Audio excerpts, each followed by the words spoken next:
Hello everyone, so we are finishing off our character category Diablo 4 videos.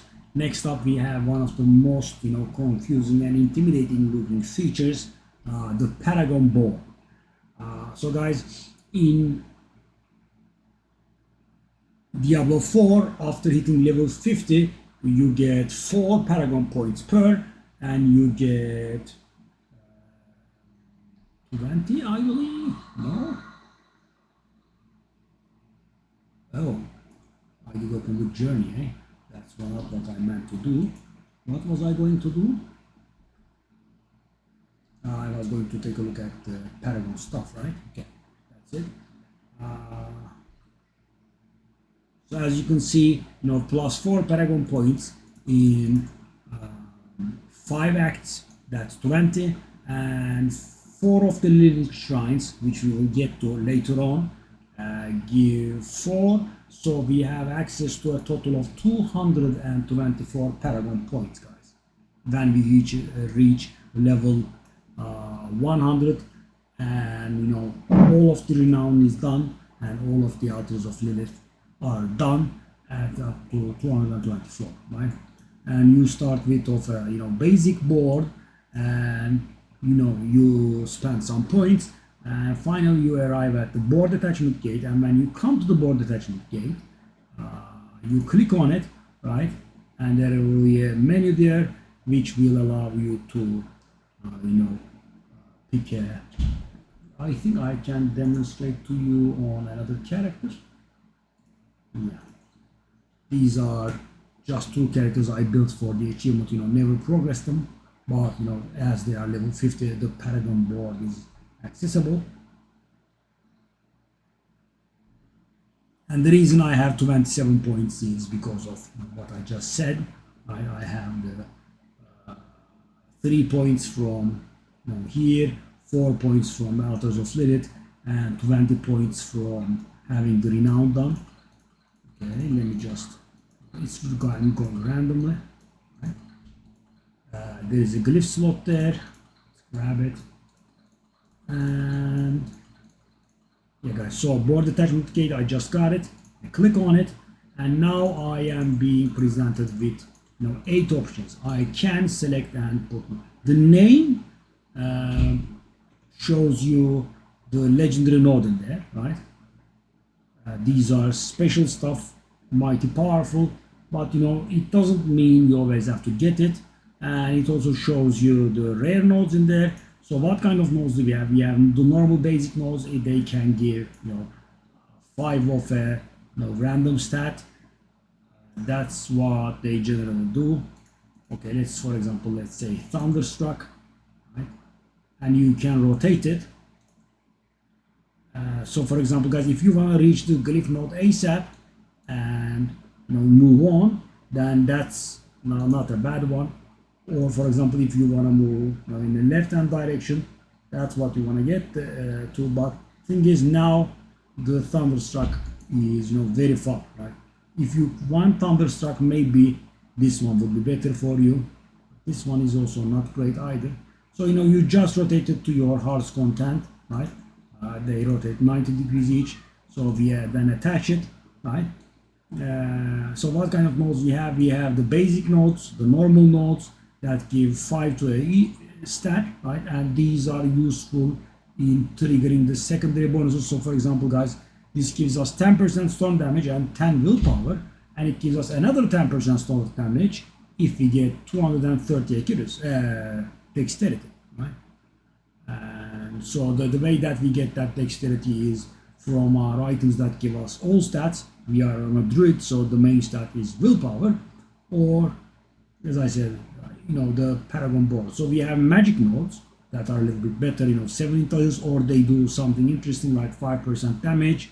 They can do resistances, storm damage, that sort of stuff. And there are the rare nodes, and the rare nodes always have an additional modifier that gives you some more bonus upon meeting the criteria.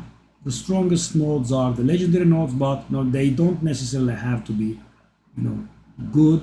So this node, for example, is very good for the landslide build, right? It gets used. Storm skills deals increased damage equal to 20% of your damage versus close and damage versus distance bonus up to 60%. So you get damage versus close and damage versus distance bonuses like up to 300%, and you will be getting 60% increased damage on your storm skills, which is magnificent if you are playing a lightning storm build, for example, right? But as I said, not all of these are good. And finally, the most importantly, we have glyph sockets, right? In glyph sockets, we can put our glyphs in. As you can see, there are a lot of glyphs that you can have. So the blue ones are given to you for free. The red ones, the rare ones, the yellow ones will start dropping after level 50 and after you reach World Tier 3, right? We will get to that later on. And you get them at random. They most frequently drop in Nightmare Dungeons, which we will also get later on. But they can also drop in the outside world, and you get it and you put it in, right? Just like this. And let's go to a fully built character so I can discuss this in detail a little bit better. So there are things called Nightmare Dungeons that you can do for Glyph XP, and in the game there are, for most stuff there is always an alternative. For Glyph XP there is just no alternative. You have to do Nightmare Dungeons. There's no alternative. So as you can see on this character, I have 6 Glyphs equipped. They are all maxed out. 21 is the max. So what the Glyphs do is, guys, they do something positive for you, right? As you can see, it does 42.8% damage while fortified. And the way that they work is, as you can see, there is a primary and there is a secondary bonus. The primary bonus says for every 5 willpower purchased within range, we are going to get to that, you deal 7.9% increased damage while fortified. So what does that mean? I have 5 willpower here, 5 more willpower here, that's 10, another 5 here, that's 15, 20, and 27, right?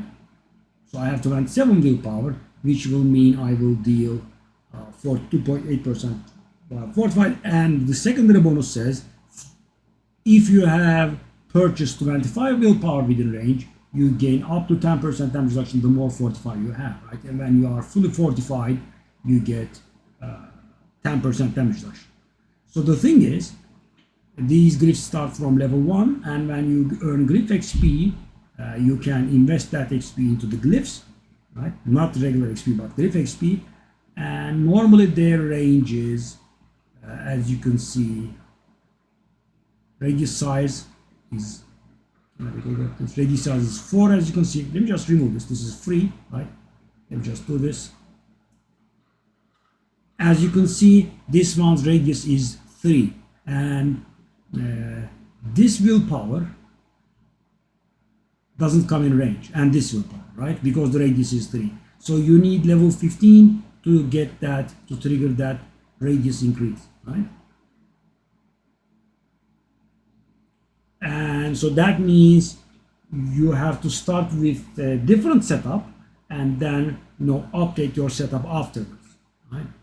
Because you always want to trigger these bonuses, so you have to make do when you don't have the radius increase. So for example, guys, if I don't have that radius, let's just go back there again, right? I can't trigger the bonus right now, and I can grab this one that is within range, right? And I can grab this one to trigger the bonus here, right? And after I get to level 15, I can remove those 2 nodes and I can get to it, right? This looks a little bit scary. There are a lot of guides about these, all around, but I do prefer max roll. It's a good site, and some glyphs are a little bit more interesting. So for example, that ambidextrous, let's find it. Is it? No, that's not there. Ambidextrous. So for example, this one is interesting, guys.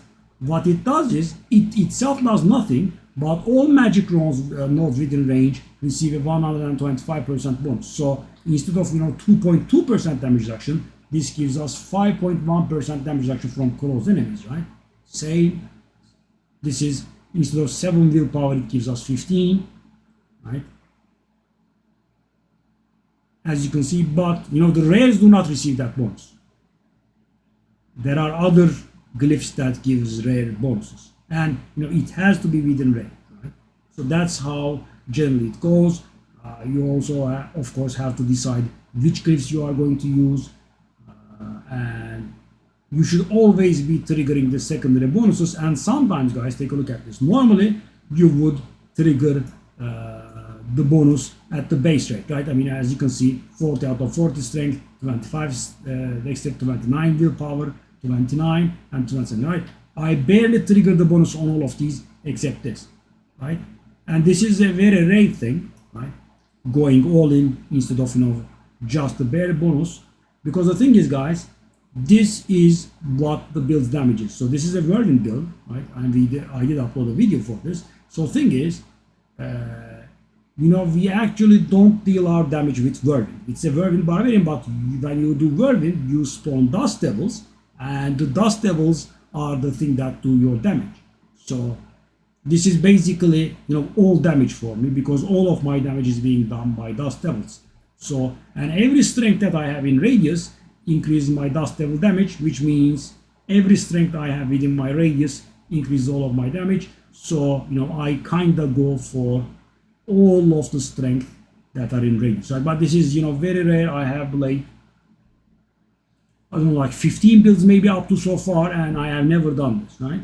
I mean, maybe sometimes you go like 5 over, but grabbing every single stat that will help you within the radius is just this. So that's the Paragon table, guys. It's a little more complicated, so it is one of the longer videos. And after this, we will have just one more video under the character category, as I thought it out, right? And that would be somewhat complicated, and also one of the most important ones, because in the other videos I kept hinting that is additive, that is additive. So what does additive and multiplicative mean? We will see in the next video, and I will see you there. Off to the next video. Bye bye.